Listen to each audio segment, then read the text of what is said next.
friends, it is about time to do another sewing podcast, or sewcast I suppose. Today is going to be a really quick one because I scheduled this so late in the day that I am literally losing daylight by the minute, so I kind of have to hurry. And also apologies in advance if this turns out to be one of those videos where I just talk really fast in order to make it through before I lose all daylight. So bear with me. For this sewing podcast I only have one project to show you, and it's not even a finished project. But there will also be a, let's call it a bit of a story time as well, because this project actually has two stories connected to it, sort of. But first, let me show you what I am making currently. This is going to be a pencil skirt, and I am making it from, I don't know if you can see that, my arms are not quite long enough. This is made in scuba fabric. And if you'll excuse me, I shall have to look what the name, Chaffinch Bow Scuba. I don't know if I'm pronouncing that correctly, probably not. But I'm making my pencil skirt in that quality. And this pattern is from Gertie's book for better sewing. This one, which is also the first pattern that I'm making from this book. And I think I mentioned this before, but earlier when I've done patterns from the big four, they tend to be a lot larger than I need them to be. So I did, and Gertie's pattern are not made quite the same way, I think. And I did extensive measurements and all that to make this, and I adjusted the pattern for as much as I thought I would need, and it turns out I am still making it a lot bigger than I actually need. And I don't know, I don't think that's Gertie's fault, it's probably my fault, because I'm kind of starting to drop a little bit weight-wise, and I guess I'm still seeing myself as I used to be, and I'm accounting for that when I'm adjusting my patterns, I think. But it's a pleasant problem to have. It's, you know, scaling down is no problem. It's harder if it's the other way around. So my first pattern from this book, very much enjoying it so far, and I think I'm going to be very happy with the end result as well.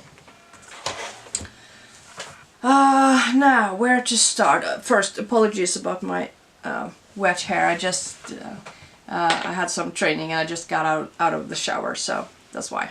No styling today. I said story time. First of all, as you can see, this is a heavily flowered fabric. There's a lot of flowers and some birds on it as well. Oh, by the way, the fabric is, I got it from Fabric Godmother in England, but it's available in a lot of different places, but I will link that below. Yeah, there's a lot of flowers on this fabric, and I have been very reluctant to buying fabrics or clothes or anything with flowers on them for, I don't know, almost 20 years now. And the reason for this is when I was young, I got married at 21, the first time. I've been married twice. I got married at 21 and I had my first child at 22. And so I was a fairly young mother, at least by Scandinavian standards.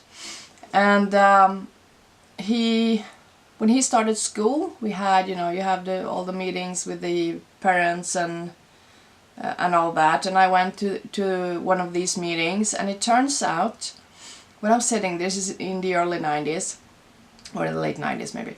I step into the room and I'm wearing like jeans and my boots, and you know, I'm that girl. I'm kind of a rock and roll kind of girl. And I step into this room where we're having this meeting, this class meeting, and all the parents are there. Or actually, there's only the moms are. I think there was maybe one guy, but it's basically just the moms that are attending this meeting. And each and every one of these moms had this flouncy dress, I think with the buttons in front, and they all had the big flower patterns on them. And then there's me, young me, half their age, in my jeans and my boots. And I just felt so completely, utterly out of place in that context. And I came to name that particular type of dress and with that flowery pattern with the big flowers on them. I came to name that the parental meeting flower dress, and I just couldn't. It just felt, I don't know, I guess it's because I felt so completely, utterly out of place in that context, with these people. I felt like I had stepped into the completely wrong room, wrong meeting. And I don't know, I couldn't wear those flowery garments, or I couldn't bring myself to buy flowery fabrics for many, many years after that. It's just recent, I don't know, the last 2 or 3 years that I've kind of come back to that and actually started buying flower fabrics again. So that's, I don't know, no, I couldn't.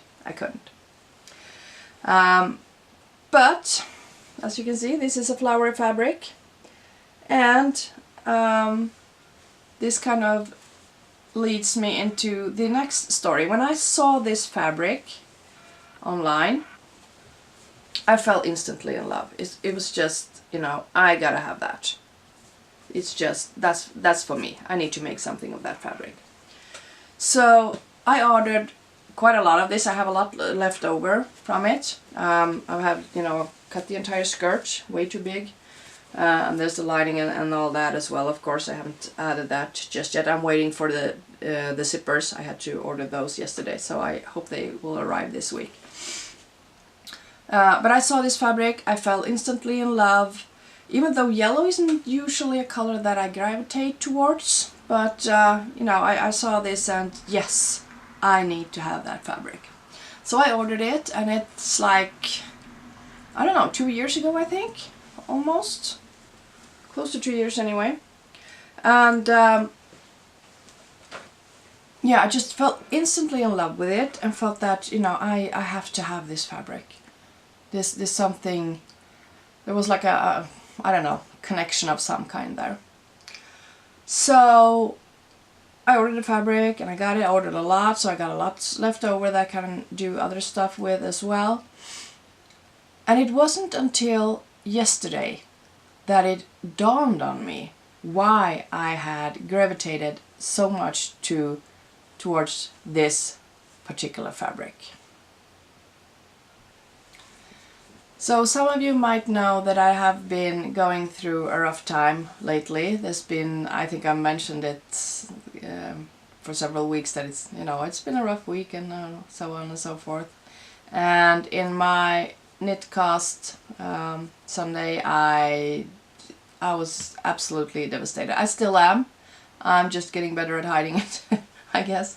But something horrible happened, and it kind of, I don't know, it kind of threw me back in time in many ways, and kind of stuff that happened years ago just suddenly pops into my head, totally unrelated to what has happened now, which I'm not going to go into that because it's a very, very personal matter.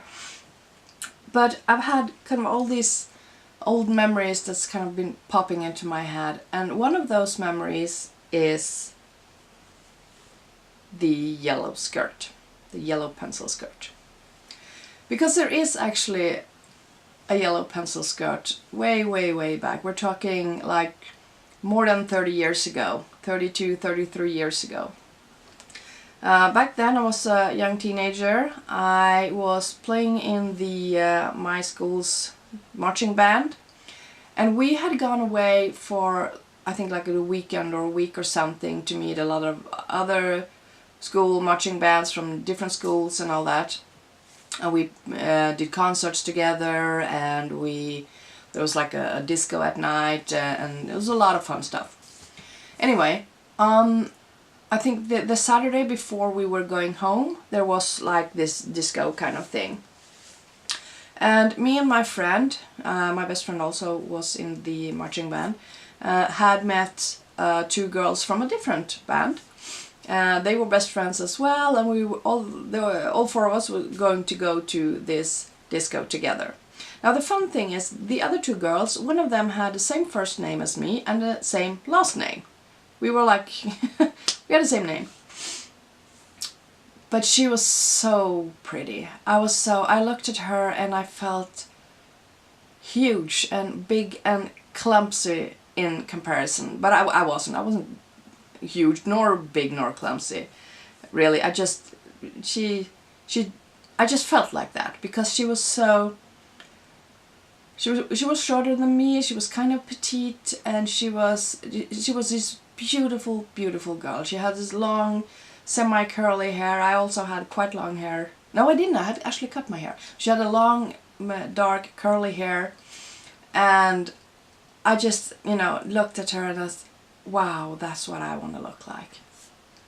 And she had on, I think it was like this white blouse or shirt or something. I don't remember that too clearly.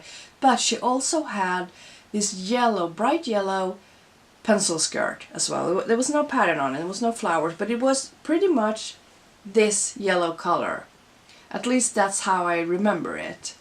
And I just the way she moved and the color, she was kind of, I don't know, I mean, maybe she had some Spanish heritage or something, because she wasn't as fair toned in the skin as I am, because I'm the kind of person that looks sick during the winter because I'm so pale. She looked like she had been just like, sun-kissed. And the dark flowy hair and a white shirt and this bright yellow skirt, pencil skirt on, in addition to that. And she was just beautiful, absolutely beautiful. And for some reason that image, and it's particular that yellow skirt, kind of stuck in my brain somehow. And I know I have revisited that memory several times over the year. But I still didn't make the connection when I saw the fabric and when I ordered it almost 2 years ago. And I didn't make the connection when I decided that I was going to make a pencil skirt out of it. Which is kind of odd, really. But yesterday, it's something just finally clicked and I realized that, oh, that's why. That's why I wanted to have the fabric. That's why I wanted to make a pencil skirt specifically out of it. So, there you go. It's a quite a special project. I'm back to wearing flowers. I'm making that pencil skirt, sort of, that I saw way back then. I tried it on and I'm feeling just so happy about this project, even though I do have to shave off a bit to get the correct sizing. I'm going to wait for that until I have added the zipper, of course. But yeah, it's like, I don't know, coming full circle, I guess. And also, I do have the, if you remember, if you saw my knitting podcast, you have seen the shell sweater that I made. I have skein left over from the golden yellow that I did, all the moons and all that, that I was thinking I was going to make, I don't know, some kind of scarf or a small shawlette or something with that. But I also noticed earlier today, because I was stepping outside, I was going to take a picture of the weekender sweater that I just finished knitting. You will see that in my podcast, knitting podcast, this one. I was going to take a picture of this one because it was finished just last night. And I have this table outside that I usually use for taking pictures of finished objects and stuff. And I was going to take a picture of the skirt as well. And I just put it next to each other on the table outside while fixing my camera and all that.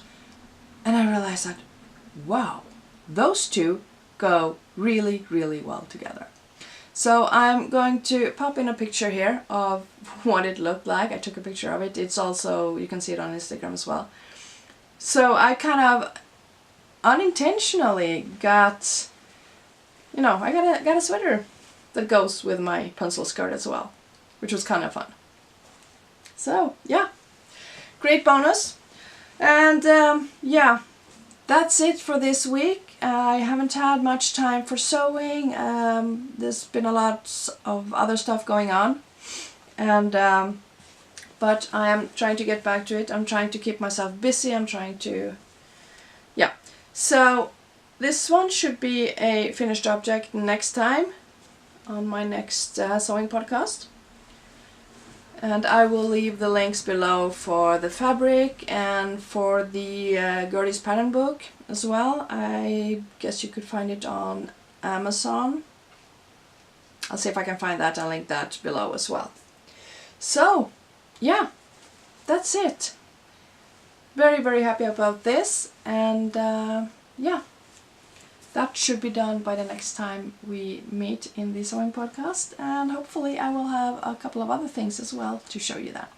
Until then, you have a nice couple of weeks, and I hope you don't have any horrible things happening in your life, and if you do, I hope they go away really soon and everything gets better real soon. So, thank you for stopping by. Feel free to subscribe or follow me on my other social media. I will link those below as well. And I will see you next time. Bye!